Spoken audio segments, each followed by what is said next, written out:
We found the palace of King Solomon.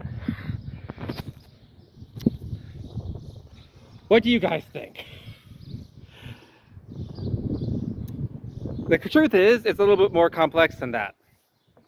So for starters, we definitely have a monumental structure or structures right behind me. That being said, what monumental structures? Solomon was not the only king to rule in Judah and in Jerusalem and in Israel by any stretch. They also would have had palaces. So for starters, the exact account of the king, we have an exact account of what Solomon's palace looked like. I have had the privilege of speaking with Dr. Yossi Garfinkel. He's a professor at Hebrew University, and I actually ran into him one day doing an archaeological dig. He was very pleased because he says we already know what it is, down at the Ophel. The location, he said, is probably the palace of the kings of Judah. So, not this. This, however, would be a large public structure and a large public building. Remember, Judah was the center of, and Jerusalem was the center of a large administration. You had a large bureaucracy running a kingdom. You have multiple people living here, doing work, and not all of them would have been King Josiah or King Solomon. What we have found here is a large administrative building that would have been used, that contained the seal of King Josiah, one of the good kings of Judah, who put down idolatry. So, you know the guy who threw Pachamama into the river under Pope Francis? Or the guys who took over St. Nicholas de Chardonnay, got rid of the Novus Ordo? Josiah was the equivalent of that. He purified the temple of all its idols. He burnt them in the Valley Kidron and had them burnt. And he restored the worship of the one true God according to God's law. That was King Josiah. And they found his seal, one of his bullae, right down there. They also found what may have been the Hellenistic fortress mentioned in 2nd Maccabees, right next to the temple. See, that's the Al-Aqsa Mosque. It's pretty darn close, as you can imagine. Under these structures here, so under this place that used to be a parking lot, you found all these monumental structures. There are a lot of places in Jerusalem you just cannot excavate. Like, I know right over there, they have the ruins. I know near the Ophel, right nearby, right down the road there, you have the steps which are exposed to the second Jewish temple. A lot of people say, oh, it's Antonius Fortress. It's really a fortress. No, we know how big the temple was. From according to Flavius Josephus, common sense says it was large. And there was really, we know it would have been on a mountain, by all accounts. So, the Antonia Fortress, so yeah, that site, so the Temple Mount probably was not the Antonia Fortress. That's archaeologically probably a conspiracy theory. That probably almost certainly was a conspiracy theory. Secondly, while we don't know why this may not be the palace of King Solomon, there's a lot of things we can determine from circumstantial evidence about where the palace of Solomon would have been, or if it existed. For starters, windows. I remember sitting in a class with Dr. Yossi Garfinkel, and he was talking about models of temples that they found in the 1st century. And they talk about the shape of the windows and lintels. So, this is significant because they have unique descriptions of the windows and the stepped entrances of the Temple of Solomon. So essentially, it would have been like a recessed frame. So you would have one big window, but before you go in, there'd be like a little step in the door frame and another step of the door frame. I forget the number. They say that Solomon's temple would have had like 3, the entrance to the temple would have 4, and the Holy of Holies would have had 5. Because they found recessed frames and shrines with that design, that indicates that the people who were talking about Solomon's temple knew about the architectural designs of the city from the time of Solomon. They would have seen it because it would have been eyewitnesses of these things, or at least they would have been using sources of people who would have been eyewitnesses.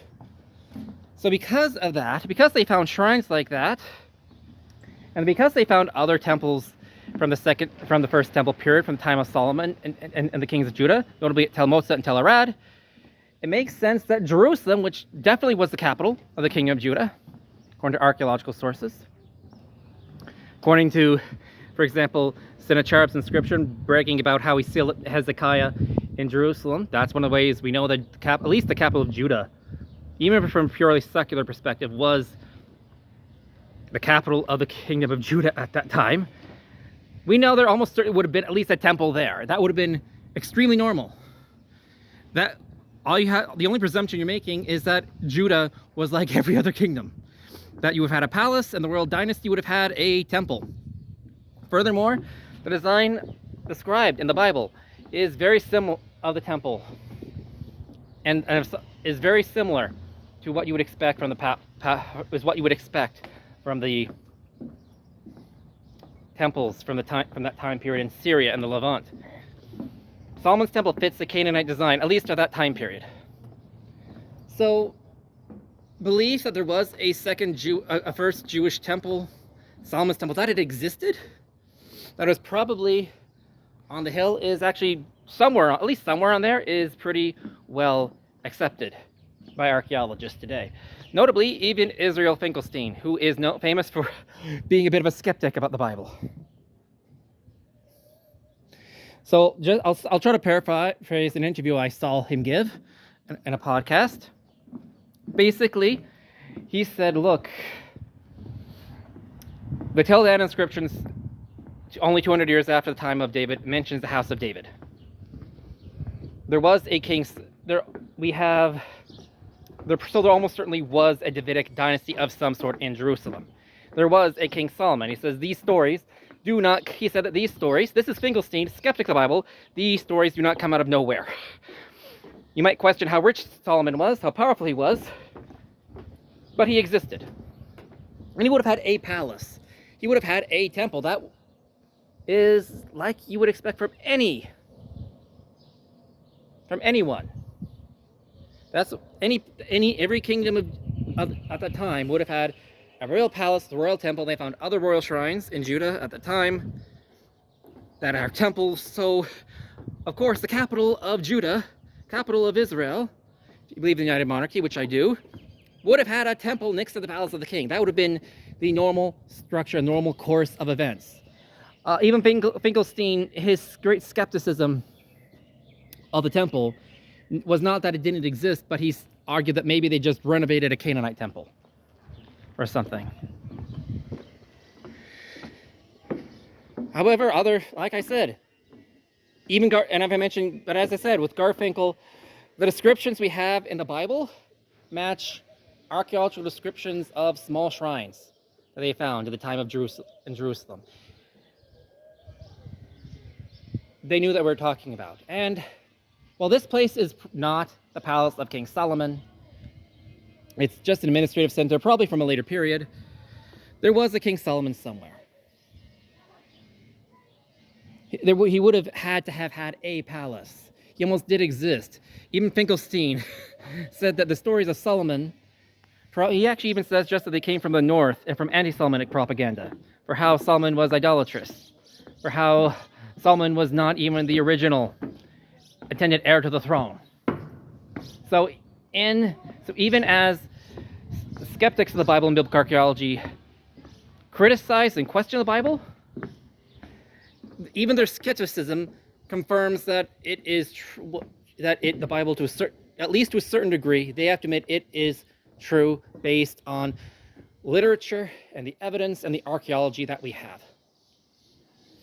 And that David and Solomon existed because they were criticized. They were not purely glorious mythological figures, but they were figures who both Northerners and Southerners knew about and had praise and criticism for. just like every other real historical human being. So that is from a purely archaeological perspective. Even from a skeptic's perspective, I'm not one, I believe the Bible, but the idea that Solomon existed, he would have had it, David and Solomon existed, they would have had a palace somewhere, and they would have had a temple. By the way, I cannot tell you how important those things are. That's pottery sherds. They're used for dating. Yes, a lot of them look to me, I'm looking from a distance, a lot of them look like they're from the time of Hezekiah, King Josiah. Oh yeah, that one looks kind of like it might be even earlier. That big piece right there. I gotta be in pottery class. So don't take my word for it, do your own research. Anyway, God bless, have a great day. Never get a chance in real life, please check an SSPX church. God bless.